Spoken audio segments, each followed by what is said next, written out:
You know how sometimes you want to really get a handle on a big idea? Something that, well, genuinely shaped history, but wading through all the dense text just feels like a massive task. Yeah, it can be pretty daunting. Exactly.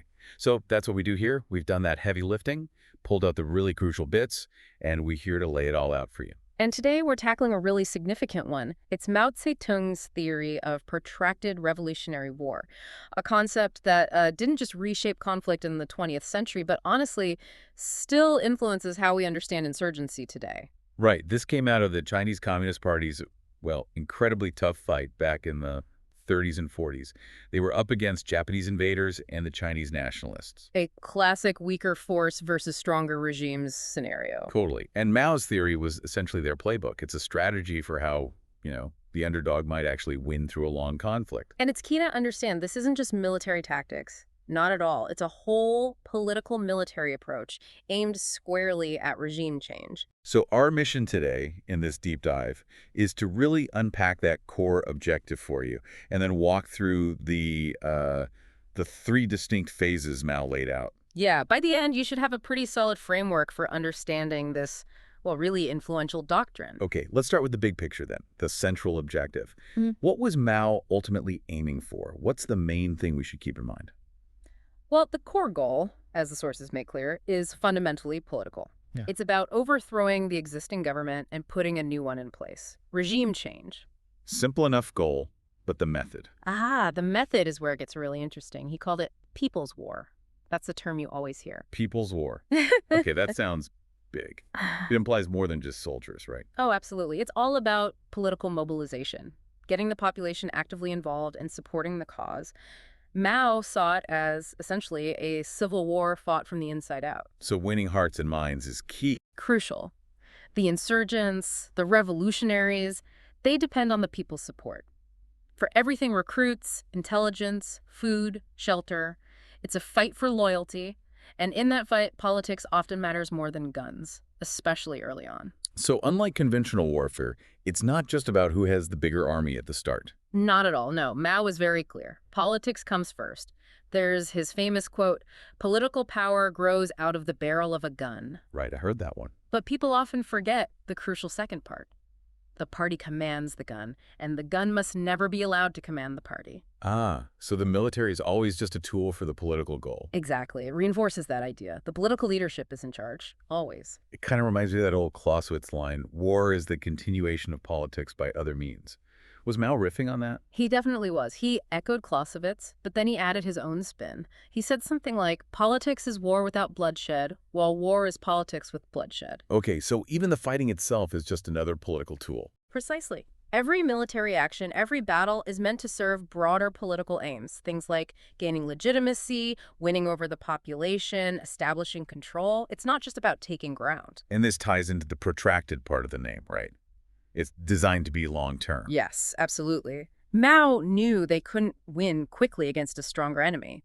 So time becomes an asset. A long war allows the insurgents to build strength gradually, wear down the enemy's morale and resources, and slowly, painstakingly, shift the balance of power. Okay, so the objective, regime change via people's war. Politics first, long-term strategy, wear the enemy down. Got it. How did Mao actually see this unfolding? You mentioned phases. Yes, he broke it down into three distinct phases, and the key thing is how the emphasis shifts between political work and military action in each phase. It's quite methodical. All right, let's get into phase one. What's the main focus here? Laying the groundwork. Exactly. Phase one is all about political organization and mobilization. The revolutionaries are militarily weak at this point, so the absolute priority is building that popular support, creating an organized structure. So less fighting, more talking. A lot more talking, organizing, educating, going into communities, explaining the revolution's goals, maybe ending oppression, maybe resisting foreign invaders and recruiting people. Propaganda is huge here. Rallies, tapping into grievances. Building that base. Yeah. And you mentioned before how vital popular support is. Critically vital. This is where Mao's famous fish and water analogy comes in. Ah, right. Explain that one. He said the people are like water and the gorillas are the fish swimming in it. The fish can't survive without the water. Makes sense. The people provide cover, food, intel. Everything. They're the environment the guerrillas operate in. And that's why Mao's forces had those really strict rules of conduct with civilians. Things like No stealing, paying for anything borrowed, treating people respectfully. It seems small, but it was crucial for building trust and goodwill, differentiating themselves from, say, bandits or even the government troops. Okay, so winning hearts and minds, building trust. What else happens in phase one? Are they setting up shop somewhere? Yes, establishing secure base areas is another key part. Often in remote places, mountains, forests, border areas where government control is weak. Safe havens. Essentially, yeah. Places to train, store supplies, maybe even set up some basic administration like the Jiangxi Soviet or later the Yan'an base in China. It gives them a physical foothold. Like little mini states within the state? Kind of. And alongside that, they're building underground networks within enemy territory, secret cells, communication lines, intelligence gathering. It's very clandestine, very focused on building that foundation. What about actual fighting in phase one? Is there any? There is, but it's limited. Small-scale guerrilla stuff, ambushes, maybe some sabotage. The goal isn't to win big battles, but to undermine enemy confidence, capture some weapons, gain experience. That sounds like Mao's famous guerrilla tactics quote. When the enemy advances, we retreat. When the enemy halts, we harass. When the enemy tires, we attack. When the enemy retreats, we pursue. That's the essence of it in this phase. Hit and run, avoid decisive battles. So phase one, build the political foundation, create secure bases, limited harassment. Then what triggers moving to phase two? It's a strategic call by the leadership. They need to feel they have enough popular support, the organization is solid, and maybe the enemy is a bit stretched or weakened from phase one activities. Then they shift gears. And phase two is where the guerrilla warfare really ramps up. Exactly. Guerrilla warfare becomes the main military activity. The tempo increases. More ambushes, more sabotage, raids on enemy posts, maybe assassinations. It's about constant harassment. Trying to bleed the enemy. Bleed them, weaken their morale, force them to spread their forces thin, trying to control the countryside, make it costly and difficult for them to operate. But still avoiding major set-piece battles. Is it still about not holding ground? Largely, yes. Mobility, surprise, dispersal, those are still key. You attack where the enemy is weak, then melt away. The aim is to exhaust the enemy, disrupt their logistics, isolate their garrisons. And the political work, does that stop? No, not at all. It continues. You still need to recruit, maintain morale, spread propaganda, and importantly, in areas where the guerrillas gain more control, liberated zones, they start setting up parallel governments. Really? Like what kind of things? Things like land redistribution, which is huge for peasant support. Yeah. Setting up schools, basic administration, maybe local courts. It demonstrates they can govern, provides an alternative to the old regime, and further builds legitimacy. So they're building a state within a state almost. In a way, yes. They're proving they can deliver something better. And it's important to remember this development is uneven. How so? Well, one part of the country might still be deep in phase one activities, while another region is already seeing widespread phase two guerrilla war, and maybe even has functioning liberated zones. It's flexible. Right. So phase two, expand guerrilla warfare, wear down the enemy, start building alternative governance.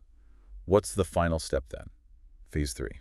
Phase three is the end game. It's a transition to conventional warfare. The revolutionaries, having built up their strength and weakened the enemy over the first two phases, now aim for decisive victory. So the guerrilla bands become a regular army. Essentially, yes. Units are consolidated, they get heavier weapons, more formal training and command structures. The goal shifts from harassment to actually seizing and holding territory, including cities. Guerrilla tactics might still support, but conventional battles take center stage. That's a huge leap. What makes them decide they're ready for that? It sounds risky. It is risky. Mao stressed this decision is critical and depends on a favorable shift in the overall balance of power. They need strong popular support, secure bases, and a military force capable of actually fighting the government army head-on. Go too early, and it could be a disaster. So, waiting for the right moment, then striking hard. Exactly. Phase 3 involves large-scale engagements aiming to annihilate enemy units, capture major cities, and eventually the capital. It's about applying principles of mass and concentration of force. And the political side is still rolling along even then. Absolutely. As territory is taken, revolutionary governance is immediately established. Political work continues to consolidate control, maintain order, and ensure the population supports the new reality. So the final objective of Phase 3 is? Complete military victory. The enemy army is either destroyed or surrenders. The capital is taken. The old regime collapses, and the new revolutionary government is established. Regime change accomplished. Wow. Okay, so quick recap. Phase 1, build political base. Phase 2, expand guerrilla war, weaken the enemy. Phase 3, transition to conventional war for the final victory. That political thread running through it all is really striking. It's fundamental that political military integration is perhaps the defining feature. Politics always commands the gun. You mentioned political commissars earlier. Yes, they were embedded in the army units precisely for that reason, to ensure loyalty, ideological conformity, and that military actions served the party's political strategy. So it wasn't enough just to win battles. No. Mao believed military success alone was insufficient. You needed political indoctrination of the fighters and the masses. War-fighting and governance in liberated areas were two sides of the same coin. It's all integrated. This has been incredibly clear. We've covered the objective regime change and those 3 phases designed to get there. What's the big takeaway here? Why has this theory resonated so much? I think the key thing to grasp is how it provides a roadmap, a framework, for how a weaker force can potentially defeat a stronger one through patience, strategic phasing, and relentless focus on the political dimension. That emphasis on popular support and keeping military action tied to political goals seems crucial. Absolutely central. Those are the enduring lessons. And, it makes you think. Yeah. Well, think about those core ideas. Phased progression, building a base of support, integrating different types of action. Could those principles apply outside of armed conflict? How do you mean? Consider modern conflicts, social movements, maybe economic competition, even fights over technology or information. Could you analyze some of those through a similar lens?